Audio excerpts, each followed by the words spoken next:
Okay, y'all. I just got out of like a workout class. And I was sitting here, y'all know all about warfare, spiritual warfare. And I was sitting here and I was watching a tarot reader video, Spiritual Court TV.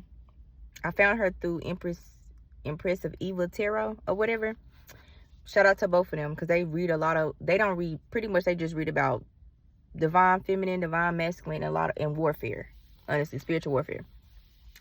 And just to have like a real vulnerable moment coming into the spiritual community, I used to believe that like you could do some black magic and shit like that and get hit and get hurt, but I didn't believe it to the full extent until stuff started like happening to me in my life.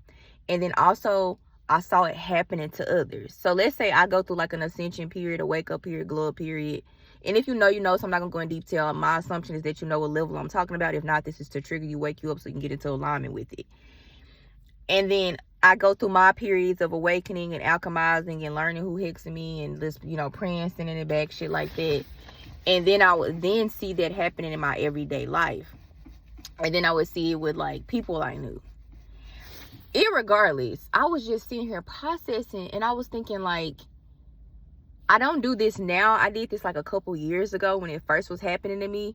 And I don't know that I was victimizing myself. If you are, no matter how hard I talk and I don't put up with shit and I still know I have a pure soul. I know my intentions is always right. I know I'm not perfect. I know I stumble. I know sometimes I can be naive. I know I'm not mature sometimes when I handle shit.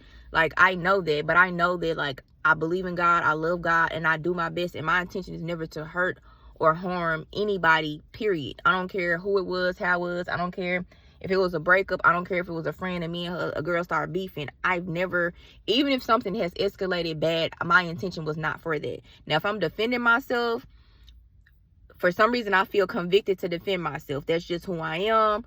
You know, stuff like that. But regardless, I was processing and I'm just like, you know, people like us who are chosen, who choose to be chosen and do our own walk and do our own path, and everybody has different purposes. And then you have spiritual ranking. So people like us who are spiritually ranked, especially of a certain rank, we go through a lot of warfare. And I don't do it no more. But in this moment, a couple minutes ago, I said I need to record and talk. I was just really thinking, and I was like, what makes the people who attack us and continuously attack us keep attacking us? And it's funny to me now because I'm not how I was when I first was getting attacked. And then God would be like, bitch, you getting attacked. And I'm like, bitch, I ain't getting attacked. Like, girl, you know, we healed everything. What you mean? What you mean? And I'm not going to go into all the levels of all that. Like, go to somebody else. Maybe I'll do that later. But essentially, you know, if they hitting something, it's something open, you need to heal it. You need to ascend it. You need to detach. You need to, you know, it's just a lot of shit. It's a lot of self-love, self-growth, self-validation, wounds. God trying to separate you from people. God trying to level you up. New level, new devil. Stuff like that. Very much stuff you hear all the time. So I had to unfortunately, for me, a hard head make a soft ass. And I used to be like, girl, what you talking about? Because, you know, God to me it's an energy, but it's a womb, right? So I kind of think of it in a feminine nature. And I'd be like, girl, that attack ain't shit. Or we get out of it, whatever. So, you know, anyway, I wrote a check my ass can cash. This was a while ago. And I went through a very, very long period of stuff. And I'm very much far from moved. That's why I'm smiling about it. But watching this video, it's talking about, for example, like if you have a friend and they're going through the same thing, maybe like, for example, I experienced years ago, and you come into their life and you're not here to tell them or tell them what to do while they're going through that, but you are supposed to somewhere just be there, support, be a guide. And you know how God is. If it tell you to tell him, you tell him. If it tell you to give him a warning or give him a message, but maybe not to tell him directly who it is, you know, stuff like that. So that's what the reader is talking about. And as crazy as it sounds, even though I went through my clarity, even though I figured out who was attacking me, blah, blah, blah, blah, blah, I still sat here even today, years later, days later, months later. And I'm just like, it's crazy that I'm still asking myself, like, what would cause a person, these are people, by the way, regardless if they demonic, do rituals, got entities in them, are possessed, are in certain covens, work with certain agencies, certain groups. Most of them are still people who just want the power, want the authority, want your light, want your sovereignty, want what God has blessed you with, called you forward with, regardless, right? You God's child because you choose to do God's child and God's work. And they can't even imagine what God got for you. They can't even handle it. Like, that's another conversation. Like, I'm just saying. So if I'm beefing you up, I'm supposed to, okay? You are anointed, you are amazing, you are wonderful. They would not be able to handle a smidget of what they're doing or even the blessings. They wouldn't even be able to do the work you're supposed to do. They don't have the capacity, the intelligence, the wisdom, the heart, the soul, the kindness, the care. They don't have it. That's why it's not theirs. They can't steal it. I got a video on my page. Before I get into that, I know I'm going everywhere. You don't destiny swap. If somebody takes some shit for you, 9 times out of 10, that wasn't your timeline. You probably just needed to get kicked the fuck out of it anyway. They probably had your ass in a motherfucking loop, and it's probably not some shit you wanted to do any motherfucking way. And that includes partners, friends, ideas, opportunities, thoughts, beliefs, all that shit. So just let the shit go. Now, outside of that, it's just, I guess hearing her talk about how she's channeling, right? So, you know, we read for the collective. So she's saying like, damn, the message title was like Divine Feminine. Damn, they seeing why you left. Damn, they are riding this shit. And it's about a divine masculine. And basically he has like Jezebel, people in his energy, like whores, or like family members that are feminine, that are karmic. Like this could be a mother, a cousin, or sister, or auntie. And they doing all this spell work on him. And basically the divine feminine comes into his life, regardless if they make it or not. And in this case, she left him to basically just be a vessel, help him ascend. And at the end of the message, she just basically warned him what he finally came into conclusion of. And he finally awoke. So again, it's just that context of like, damn, I experienced it. And I still find myself asking myself those same questions. Because now I'm seeing that in somebody else's reading. Because sometimes I just watch. You know, because also some readers also teach you as well too. Like we're always learning, no matter our rank, no matter what we know, it's always something to learn. So I'm just watching it or whatever, and I'm just like, damn, you know, it's making me get clarity about some stuff from a long time ago.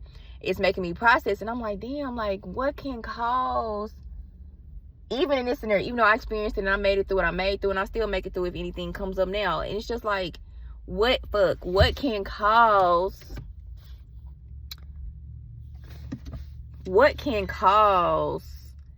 people to be so mean and envious? And I laughed and I didn't even answer myself. So don't expect me, y'all, to actually like answer myself in this message, because that's not what this is about. What this is about is just bringing awareness to those of us who are called, and how hard it can be to see somebody you care about get attacked, and like you kind of feel like hopeless or helpless. But you have to remember like that God is there. And then you have to remember like if you made it through and God has brought you in somebody's life, and it's only so much you can do. It's not that you're punishing them or leaving them alone or leading them astray. It's just that God got you through, so God is going to get them through. Okay. And pray for them. If you need to leave. Because in this case, the divine feminine, she left for her own safety and stuff like that. And it was just too much. Whether you could be a divine masculine, this could be happening to a divine feminine. But you just have to trust that God is there and God will provide. And you have to understand that if for some reason God got you in a life, no matter if it's temporary or whatever, and you just have to trust that if you got through it, God is going to see them through it. And if you can, at the very least, you know, be mature, don't be mean, don't judge, don't ridicule. Because sometimes as well, y'all heard my ego when I was first going through my shit. I'm not like, and sometimes we'll get through stuff ourselves and be like, why they ain't going through it? Why they ain't getting through it? And it's like, humble yourself. How long did it take you to get through that? How long did it take you to wake up? How long did it take you to work through it? And also, if you find yourself in a relationship, you're a divine man, masculine, or divine feminine with a divine feminine or a divine masculine or whatever, give them some grace. Go to God, meditate, because you don't want to be tricked out your spot. Because what we've seen a lot is in the collective, because I read a lot on my own too, because I just like reading the energy, and I see a lot of readers reading. A lot of people are being tricked out of their spot with their counterparts. Like people are literally like using illusion spells and jar spells and graveyard spells and just throwing all this chaotic ass energy around connections that are really like solid, but creating problems that aren't really there. Okay. And then on top of that, you always gonna have people in your ear talking about your fucking divine masculine or your divine counterpart, period. And that's just what it is. So it's like you have to learn to be a strong unit. But damn, I just wanted to share, because like watching that shit, I'm like, damn, I went through this, but damn, this is really kind of not triggering me, but it's bringing this up. It's like, I know why they do it. They hate, they jealous, they want what we got. Sometimes they need our energy to heal. They need our blessings, our miracles, our look, our beauty, our youth. A lot of us age backwards because we do so much healing and transmutation and alchemy of generational curses and stuff like that. And we really here to just be ourselves and show up however we are. But just, you know, definitely check out Spiritual Court TV Tarot. Definitely Impressive Eva Tarot as well too. Mystic Tory Tarot too as well. Like, they definitely in it right now. So I don't know, I just wanted to share. I don't know who this for. May this be receiving with divine guidance. I saw 1111. May you be able to go through a new door, new portal. That's mirror energy too. Maybe it's a twin flame. Maybe it's a new avenue for you in your love life or your areas of yourself. But y'all know me, twin flame is first yourself, then your other person. Okay, bye.